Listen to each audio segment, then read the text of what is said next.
This is Jack Rice for Air America Radio, live in Washington. I'm here with former Governor Howard Dean, of course, also former head of the DNC. Governor, thank you very much for joining me. Jack, thanks for having me on.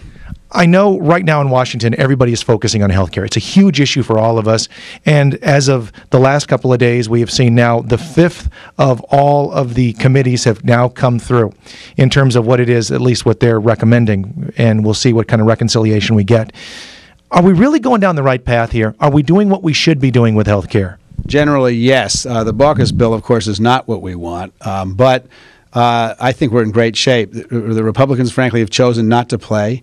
That means that what's going to shape the Baucus bill is the Democrats. The vast majority of Democrats are in favor of a public option, which we must have in order to have any kind of reasonable reform.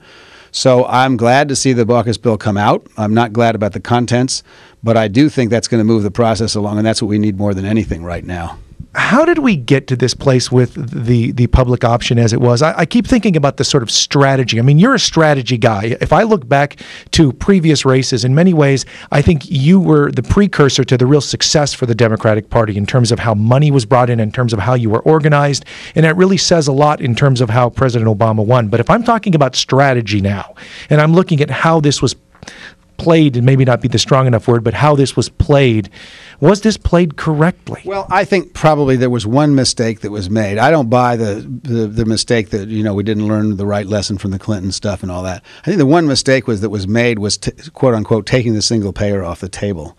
It turns out the single payer is not the bad word that the Democrats thought it was. It turns out that most people understand that Medicare is a single payer and that 50 million people already have a single payer, plus all the veterans and plus Congress itself in some ways, or at least a government-run system in Congress's case.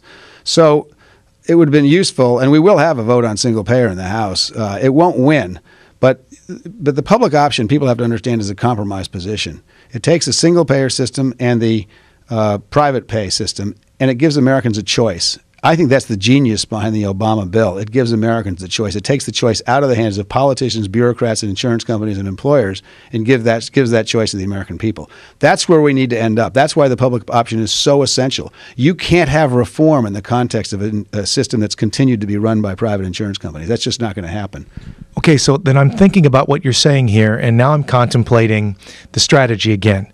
If I'm going to negotiate, and I'm a lawyer by profession, so that means something to me in terms of how I address this. I'm sorry, I apologize. My parents wanted me to be a doctor, so we'll leave it at that.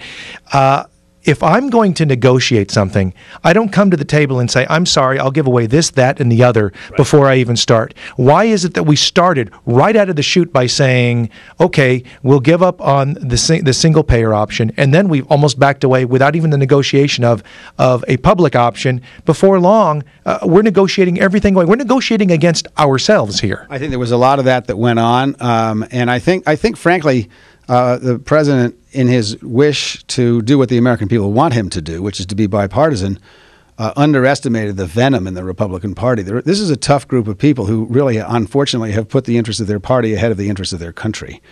They are trying to kill this bill to make Obama look bad instead of trying to kill the bill because they somehow fundamentally believe it's not the right thing to do. If you believe it's not the right thing to do, there's plenty of room for discussion and negotiation.